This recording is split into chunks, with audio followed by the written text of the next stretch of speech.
पहले लोग कहते थे यूपी बिहार में जब सरकार बनी बहुजनों की, तो उन सरकारों को कहा जाता था कि बूथ लूटा जाता है।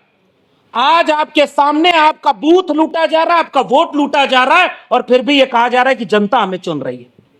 इसलिए मैं बहुत सख्ती से यह बात कहना चाहता हूं कि अब यह वक्त इस बात का नहीं है कि हम सब में तराजू लेकर तौले कि कौन शुद्ध अम्बेडकरवादी 100% है, कौन संविधान पर खतरा है। न्यूनतम सहमति पर अधिकतम एकजुटता बनाने की जरूरत है कि अगर संविधान बचेगा, वोटिंग राइट बचेगा, तो हम सब आपस के झगड़ों को सुलझा लेंगे। अगर संविधान ही नहीं बचेगा तो बाद में कौन दोष देने के लिए भी नहीं बचेगा कि किसकी गलती से संविधान खत्म हुआ। इसलिए मैं ये बात साफ कह रहा हूं कि बिल्कुल ट्रिगर अलार्म है हमारे सामने, क्योंकि बिहार में अगर यह कामयाबी हो गई और इसी प्रक्रिया से अगर वोटिंग, भाई नागरिकता साबित करना और नागरिकता देना जिस चुनाव आयोग का काम ही नहीं है, वो नागरिकता आपकी तय कर रहा है। और कल तक तो मुसलमानों के ऊपर हो रहा था, मुसलमान कह रहा था कि हम कागज नहीं दिखाएंगे भले जेल में जाएंगे। अब तो वहां के दलितों, पिछड़ों, जिनके बाढ़ में घर बह गए, जिनके लोग वहां पर घर में है नहीं, पलायन कर गए, सब कागज बनवाने में लगे हुए हैं। नंबर तो सबका आएगा साहब, यही बात तो हम लोग इतने सालों से कहते रहे और उसका खामियाजा भुगतते रहे कि जलते घर को देखने वालों फूस का छप्पर आपका है, आग के पीछे तेज हवा है, आगे मुकद्दर आपका है। और उनके कत्ल पे मैं भी चुप था, मेरा नंबर अब आया, और मेरे कत्ल पे आप भी चुप हो, अगला नंबर आपका है। इस देश के दलितों, पिछड़ों ने मुसलमानों के ऊपर होने वाले हमलों में अगर पूरी जिम्मेदारी से यह बोला होता कि जितना बराबर का शहरी इस देश का हिंदू है, उतना ही मुसलमान है, उतना ही सिख है, उतना ईसाई है, तो उनके कत्ल पे आप चुप थे, तो अब देखो आपका नंबर आ गया। उत्तर प्रदेश में सबसे ज्यादा बुलडोजर किसके घर पे चला? हमारे आदरणीय सांसद महोदय बैठे हुए, हमारे तमाम लोग बैठे हुए। और उत्तर प्रदेश में जो बीजेपी का राज है, वही बिहार में अब आपका इंतजार कर रहा है। अटल बिहारी वाजपेयी का सपना पूरा करना याद आया आपको? और कुछ लोगों को एक नाथ शिंदे बनाने के लिए आगे बिठाया गया। इसलिए मैं ये बात ऐलानिया कहना चाहता हूं कि अगर हम राजनीतिक प्रतिनिधि, समाज बदलेगा तब जब बदलने लायक बचेगा। मानवर कांशीराम एक जमाने में आंदोलन चलाए, सामाजिक संगठन चलाए, DS4 से लेकर बामसेब बनाए। बाद में उन्होंने भी यह बात कही कि परिवर्तन की गुरु किल्ली अगर कोई है तो राजनीति है, राजनीति नहीं बदलेगी। और मैं तो कह रहा हूं दावे से, अगर 300 सीटें उनकी पूरी आई होती तब आप देखते कि संविधान की धज्जियां कैसे उड़ाई जाती। सुरेश कैद साहब थे, चाहते रह गए, बाबा साहब की प्रतिमा नहीं लगी, और संविधान बनाने वाले बाबा साहब के खिलाफ डिबेट चलती है खुलेआम। अब ओबीसी समाज के लोगों को भी यह बात समझनी होगी कि केवल दलितों की जिम्मेदारी नहीं थी संविधान बचाना, संविधान बचाने के लिए हम सब की जिम्मेदारी थी, जिनको हक अधिकार संविधान ने दिया था।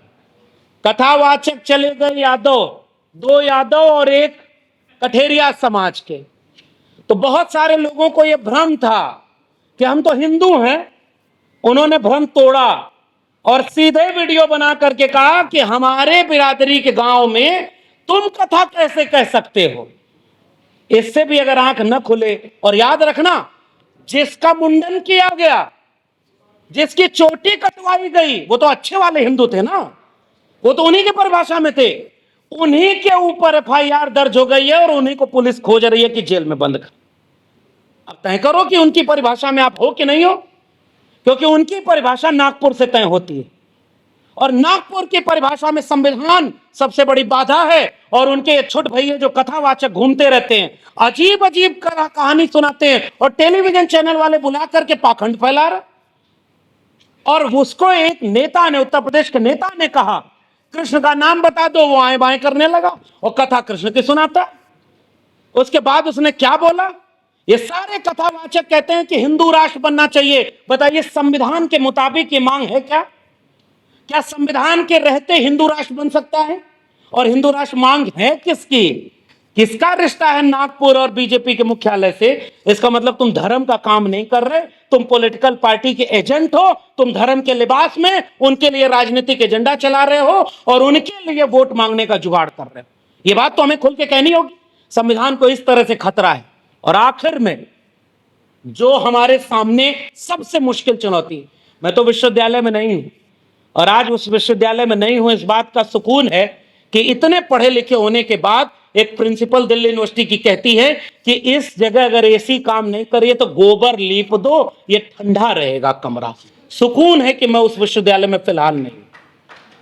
मुझे शर्म आती है कि जो लोग पढ़ लिख करके ये हाल है, गाय गोबर गौमूत्र से आगे नहीं बढ़ पा रहे, वो विश्वविद्यालयों को दुनिया की टॉप रैंकिंग में कहीं आगे कर पाएंगे क्या? तुम यहां बर्बाद कर दिए शिक्षा व्यवस्था को। और हम 2020 से बोलते रहे पूरे देश में कि न्यू एजुकेशन पॉलिसी जो आई है, यही प्रोफेसर रतनलाल, सूरजमंडल, तमाम लोग होंगे, हम लोग लड़ाई लड़ते थे कि बचाओ अपने स्कूल कॉलेज विश्वविद्यालय को, क्योंकि क्लोजर की पॉलिसी आई, मर्जर की पॉलिसी आई, फंड कट हो गया है। 2014 में इस देश की टोटल जीडीपी का 5.6% एजुकेशन बजट था, 2025 के बजट में 2.6% है। बजट आधा हो गया शिक्षा पर खर्चा का। और जब शिक्षा बर्बाद हो रही है तो आज उसका रिजल्ट सामने दिखने लगा। उत्तर प्रदेश का मुख्यमंत्री 27,000 से ज्यादा सरकारी स्कूल बंद करवाने पर लगा है और 27,000 से ज्यादा कंपोजिट ठेका की दुकान खुलवा रहा है, ताकि देसी दारू और अंग्रेजी दारू भी एक ही दुकान पे मिलेगी और आपके गांव में दारू की दुकान रहेगी, लेकिन आपके गांव में सरकारी स्कूल नहीं रहेगा। रोते हुए बच्चों की वीडियो वायरल हो रही, स्कूलों पर ताला लग गया, हजारों बच्चों का स्कूल छूट गया। मैं कहता हूं कि जाति जनगणना क्यों जरूरी है? ताकि एक बार जनगणना हो जाए कि ये जो बच्चे स्कूल से बाहर हो गए, ये 90% से ज्यादा एससी, एसटी, ओबीसी और माइनॉरिटी के बच्चे हैं, इसलिए इन स्कूलों को बर्बाद किया जा रहा है।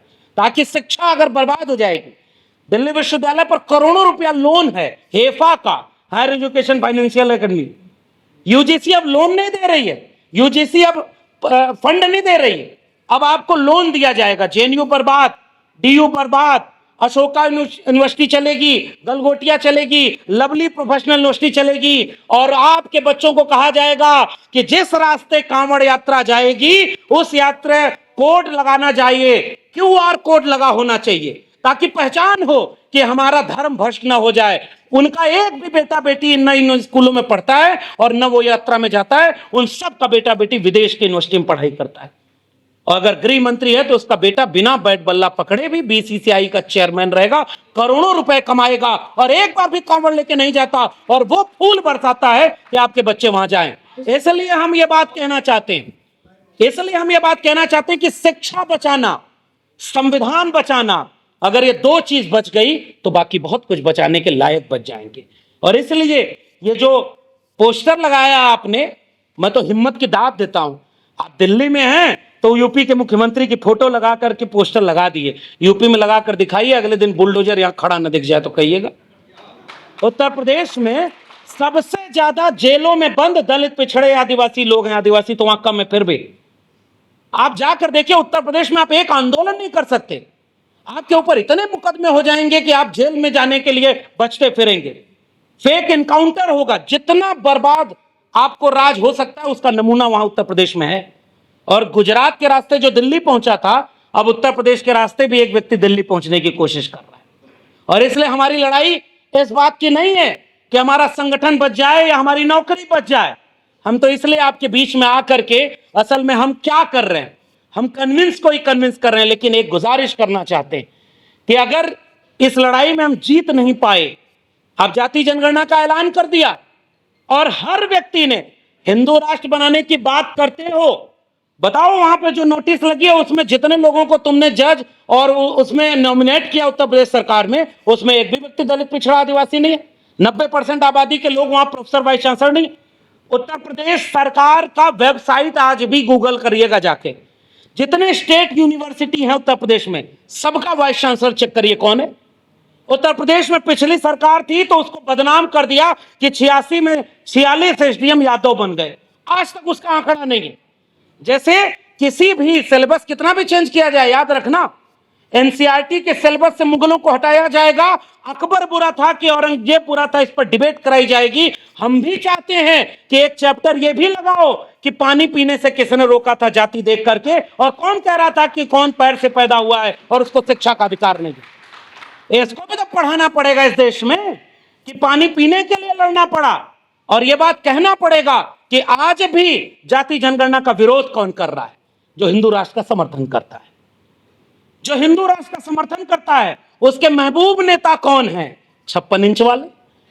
तो ये क्रोनोलॉजी क्या कहलाती है? ये सारे पॉलिटिकल एनिमी आपके सामने खड़े हैं और वो पॉलिटिकली आपको चैलेंज कर रहे हैं। और हमारी पॉलिटिक्स कहां है?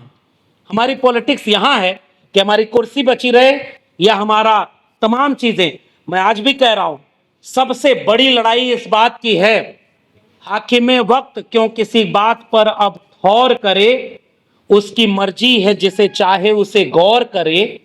सोचते सब हैं कि जरूरी है बगावत, लेकिन चाहते ये हैं कि आगाज कोई और करे। इसलिए मैं जाते जाते, क्योंकि और भी वक्ता बोलने वाले हैं, मैं आखिर में यही कहना चाहूंगा, ये स्कूल बंद होने से अगर हम नहीं रोक पाए, ये वोटिंग राइट छीनने से अगर हम नहीं रोक पाए, और संविधान बदलकर मनुस्मृति लागू करने वालों को अगर हम सत्ता की कुर्सी में आने से रोक नहीं पाए, तो इस संविधान की बर्बादी में हम सब गुनहगार माने जाएंगे।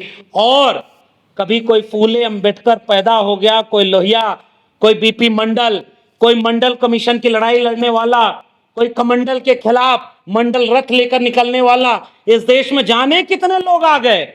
दोबारा ऐसा होने की गुंजाइश कितनी बचेगी, याद रखिएगा, वरना सिलेबस चेंज होगा। नाली के गैस से चाय बनती थी, ये हमारे बच्चे पढ़ेंगे। और दुनिया chat GTP, deep seek, robotics में जा रही है।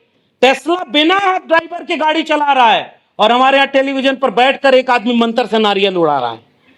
इसी फर्क को हमें तय करना है। मैं इस बर्बादी में इस मुल्क के सामने एक चुनौती बनकर के आखिरी वक्त तक फूले अंबेडकर, पेरियार और लोहिया के विरासत को, सामाजिक न्याय की विरासत को अपने विचारधारा के साथ आखिरी वक्त तक लड़ने के लिए तैयार हूं। और मैं उम्मीद करता हूं कि जहां तक हमारी आवाज जाए, इस बात का इंतजार किए बिना कि अभी तो बिहार में एसआईआर हो रहा है, यूपी पर फर्क नहीं पड़ेगा, लेकिन अगर आप पहले नहीं बोले, गांव में आग लगती थी गर्मी के महीनों में, तो उस वक्त जब गेहूं के खेत पके रहते थे तो हवा चलने पर एक साथ जलने लगते थे। इस बात का इंतजार अगर गांव वाले करें कि मेड़ पहचान करके आग बुझ जाएगी, तो कोई नहीं बचता। पूरा गांव जब खड़ा होकर के उस आग को बुझाता है, इस बात का इंतजार किए बिना कि हमारे खेत तक वो आग पहुंचेगी कि नहीं, तब तक वो आग बुझ जाएगी। इसीलिए अगर बुझाने में शामिल होना है तो इतना इंतजार नहीं करना है कि मैं नौकरी से कब निकाला जाऊं, मेरे ऊपर कब मुकदमा हो, मेरे ऊपर कब ईडी और सीबीआई का छापा हो, या मुझे कब जेल में डाला जाए। इसका इंतजार किए बिना आपके बगल में कोई लड़ रहा था। और आखिरी में एक निवेदन और कर दूं, एक बहुत प्रसिद्ध दुनिया की कहावत है, अलग अलग भाषाओं में, लड़ सको तो लड़ो, लाख विपरीत परिस्थिति आए तब भी, और नहीं लड़ पा रहे हो तो पहचानो कि आपके आसपास सच्ची लड़ाई कौन लड़ रहा है, उसका साथ दो। उसका साथ भी ना दे पाओ तो जाकर कई लोगों को तैयार करो कि लड़ने वाले का साथ दें। अगर ये भी ना कर पाओ तो चौराहे पर बैठकर उसके लिए आर्थिक संसाधनों की मदद कर दो ताकि लड़ने वाला कमजोर ना पड़े। ये भी ना कर पाओ तो जहां बैठो लड़ने वालों की तारीफ करो। आखिरी में कुछ ना हो पाए तो जो लड़ रहा है उसका विरोध मत करना, सबसे बड़ा समर्थन यही हो जाए। और इसीलिए मैं चाहता हूं कि हम न्यूनतम सहमति पर अधिकतम एकता बनाने के लिए 90% भारत, जो गरीब है, जो भुखमरी का शिकार है, जो 1% आज भी 76% पर कब्जा है और 81 करोड़ लोग 5 किलो अनाज पर जिंदा, ऐसे भारत को एकजुट करें, न्यूनतम सहमति पर एकजुट करें, ताकि ईवीएम हटे, ताकि कॉलेजियम सिस्टम हटे और ताकि निजी क्षेत्र में भी आरक्षण हो। सरकारी कुछ बचेगा ही नहीं तो निजी में आरक्षण कहां से लेंगे। इसलिए लंबी लड़ाई है। हम उम्मीद करते हैं कि इस लड़ाई को हम लड़ेंगे और जीतेंगे, ताकि लड़ने वालों में हमारा नाम रहे। और कुछ पैसा लेकर, पद लेकर उधर चले जा करके कुछ बड़े बड़े लोग, हमारे विद्वान उधर चले गए, तो उनमें कम से कम मेरा नाम शामिल नहीं है। इस बात का शुक्रिया अदा करता हूं और तमाम लोगों को बहुत बहुत धन्यवाद।